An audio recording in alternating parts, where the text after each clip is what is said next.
Бирок ошол эле мезгилде Чүй облусунда эмне жумуш жүргүзүп атканы боюнча силерге маалымат айтып коеюн. Так менин оозумдан угуп алыңыздар. Мисалы Чүй өрөөнүндө Кирим-Төбөл бир эле камчы Асанбекке тиешеси бар 30 миллион АКШ доллар түзгөн 850 батыр мамлекетке кайтарылды. Элге ипотека аркылуу берилип жатат. Андан тышкары Токмок шаарында жайгашкан мрамор чыгаруучу 3 миллиард сомду түзгөн Кыргыз тоо таш заводун уюшкан кылмыштык топко тиешеси бар Гайдуков убагында мыйзамсыз менчиктештирип алган. Ал завод дагы мамлекетке кайтарылды. Ошондой эле Камволдук кездеме комбинаты, винодел заводу, вегеталла, канаттуулар фабрикасы, Кыргыз химия, металлургия, Касиет, радио, консерва заводдору жана Кайыңды эт комбинаты мамлекеттин карамагына толук кайтарылды. Бул ишканалар, урматтуу эл журт, өз убагында мыйзамсыз же болбосо кайсы бир чиновниктердин таасири менен өздөрүнө менчиктештирип алып кеткен. Жана ушунча жыл, 20-30 жылдан бери ошол өздөрүнө пайдаланып келишкен. Же такыр деп пайдаланбай таштап коюшкан. Ушулардын баардыгын кайтарып алып мамлекетке кайрадан завод фабрика кылып, иштетип аракет жасап атабыз.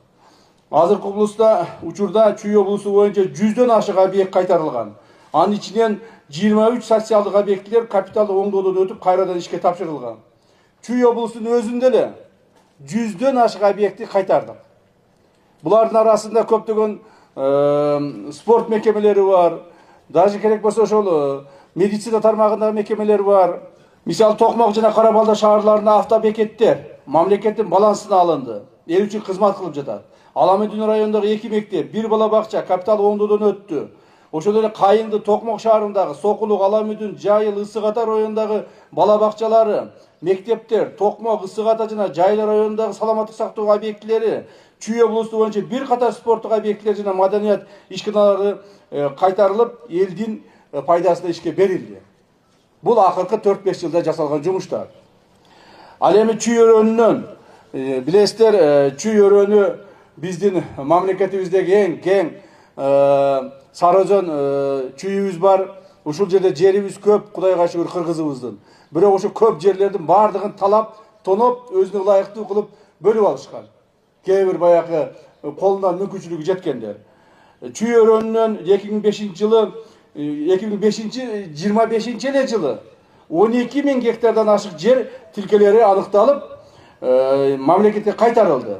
Ысык Атадан 600, Аламүдүндөн 600, Сокулуктан 5600, Москвадан 800, Жайылдан 4200, Панфиловдон 300, Кеминден 550 гектар жерлер кайтарылып, андан тышкары Кемин районундагы жол жээгинде контейнер менен тосулган 355 гектар жер дагы кайтарылды. Аган өзүңүздөр күбөсүздөр.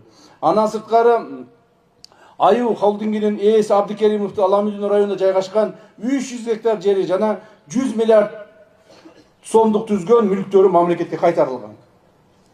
Мына акыркы жылдары биздин Чүй облусунда жасаган иштерибиз. Мен Чүй облусу боюнча айттым. Эгер мамлекет боюнча айта турган болсо, ушул айтылган нерселер бир нече ондогон эсе көтөрүлөт. Башка жерлерде мындан дагы көп талап тоноолор болгон. То есть мамлекет толук бойдон талап тоноочулуктун колунда калып кеткен. Бардыгы ушуга чейинки чиновниктер мүмкүнчүлүгүнө жараша, бандиттер өзүнүн мүмкүнчүлүгүнө жараша, сырттан келгендер өзүнүн мүмкүнчүлүгүнө жараша, ар ким каалагандай кылып мамлекет тоной берген. Ошонун негизинде мамлекет акыбалыбыз мындай болуп калган. Больницаларыбыз моундай, жолдорубуз тигиндей, стадионубузду көрсөңүз, мына азыр барып алып, стадион көрүп алып ыйлайсың, райондук стадионун, борборундагы стадионду көрүп. Врачтарыбыздын акыбалы моундай, зарплатабыз жок, мектептерибиз талкаланган, ал мектеп мугалимдерибиздин зарплаталары жок. Мына ушинтип мамлекет талкаланып отурган. Ошондуктан ушу мамлекетти кайрадан оңдоп чыгуу боюнча урматтуу президентибиз Садыр Кожоевичтин биздин алдыбызга койгон тапшырмалары негизинде катуу жумуштар жүрүп жатат. Жумуштар жүрдү, мындан ары да жүргүзөбүз. Азыркы убакта талап тоноочулук толук бойдон токтоду. Эми ошол мурда талап тоноп кеткендердин баардыгын кайра кайтаруу иш аракеттерине өтө чоң көңүл буруп атат.